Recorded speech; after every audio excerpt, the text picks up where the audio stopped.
Have you ever found yourself sitting alone, lost in thought, asking, is something wrong with me just because I'm single? Picture this. You're in your favorite coffee shop, the rich aroma of freshly ground beans filling the air. Just a few feet away, a couple shares a laugh, their conversation easy and intimate. You can't help but wonder, is everyone else experiencing their perfect love story while I'm stuck on page 1 of mine? Today we're going to unravel that question and more as we explore the reality of being single, what it really means, and how self-acceptance can change everything. And let me tell you something, I've stood in your shoes before. There was a time in my life when I believed that my value was defined by whether or not I had a partner. I watched as my friends paired up, shared inside jokes, and planned futures together, and I thought to myself, why can't I have that? What's wrong with me? It's a feeling that sneaks up on you, like expecting sunshine only to be caught in a sudden downpour. But here's the real question. Why do these doubts linger? Why does that voice in our minds whisper, why haven't I found someone yet? Will I be alone forever? As we talk today, we're going to break down these doubts and uncover the truths hidden beneath them. One evening, I was sharing a pizza with my friend Leo at a cozy little diner. Between bites of cheesy goodness, Leo leaned in and said, "You know, sometimes I feel like something in me is just off. Like there's a glitch in me that keeps me from connecting with someone on that deep level." I nodded because I'd heard those same words before, not just from friends, but even from myself. The idea that being single is a sign of brokenness is a thought that haunts so many of us. But what if I told you that it's not about being broken at all? What if the real issue is where we're choosing to focus our energy? Think about this. Imagine a young woman, let's call her Nina, who is passionate about her career. Every day she pours her time, energy, and heart into her work, chasing big dreams and striving for excellence. When the topic of relationships comes up, she hesitates, not because she's incapable of love, but because she's crafting a future where love can thrive on her own terms. Nina's story reminds us that sometimes being single isn't about a lack of options. It's about a conscious choice to focus on personal growth first. Now let's talk about another roadblock, high standards. My buddy Ethan once told me, I know this might sound ridiculous, but I have a manifesto of qualities I want in a partner.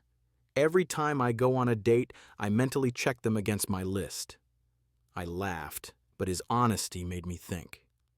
While high standards protect us from settling for the wrong person, they can also become barriers that prevent us from embracing real, imperfect connections. How often have you found yourself scrolling through social media, seeing engagement posts, honeymoon pictures, or couples posing for yet another cute date night photo? It creates this false sense of urgency, making you feel like everyone is advancing in life while you're standing still. I remember attending a college reunion where nearly every conversation revolved around relationships, marriage, kids, moving in together. Sitting there, I couldn't shake the feeling that my solitude was a quiet sign that I had somehow failed. But here's the real question. What if society's blueprint for happiness isn't the only way to measure fulfillment? Take Olivia, for example. She used to feel an ache of loneliness every time she saw another wedding announcement online. But one day, while hiking solo in the hills, she had an epiphany. Her solitude wasn't an empty space to be filled. It was an opportunity for reflection and self-growth. Her independence wasn't a weakness, it was her strength. I've had friends share some unexpected reasons for why they avoid relationships. Take Mateo. He once told me, "Love terrifies me. Every time I think about getting close to someone, I remember the chaos I grew up with at home." His story is proof that our past experiences shape how we approach relationships. Then there's Dylan, who jokingly admitted, "I can't handle it when someone shows too much interest in me right away. It's overwhelming." But beneath his humor was a real struggle. Sometimes personal boundaries and past experiences make love feel more suffocating than comforting. Have you ever wondered why some people jump into relationships easily while others instinctively pull away? There's a book called Attached that explains this well. Our earliest relationships shape our attachment styles: secure, anxious, or avoidant. Some of us subconsciously avoid deep connections because staying independent feels safer than being vulnerable. Imagine two friends, Jake and Marcus, discussing dating. Jake confesses, "I feel like I'm wired to keep people at a distance, like there's an invisible wall between me and love." Marcus, ever the deep thinker, responds, "Maybe it's not that we don't want love.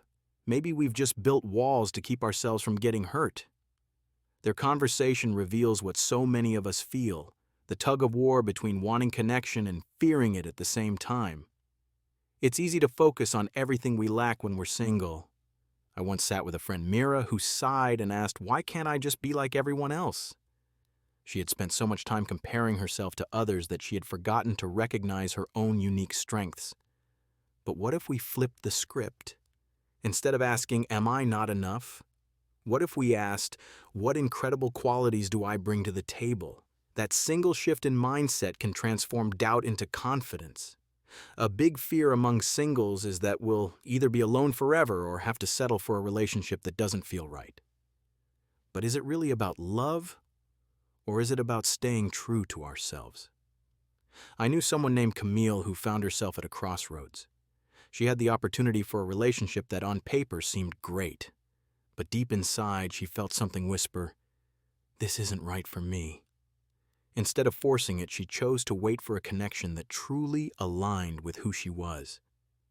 Throughout this conversation, we've explored doubts, fears, and surprising truths about being single. But here's the takeaway: your worth isn't defined by your relationship status. Nina's ambition, Ethan's dating struggles, Olivia's solo adventure, they all prove the same thing. Being single isn't a flaw. It's a chapter filled with growth, discovery, and purpose. So the next time you catch yourself thinking, "Am I broken? Will I be alone forever?" remember, those questions don't define you. Your choices, passions, and experiences do, and that's more than enough.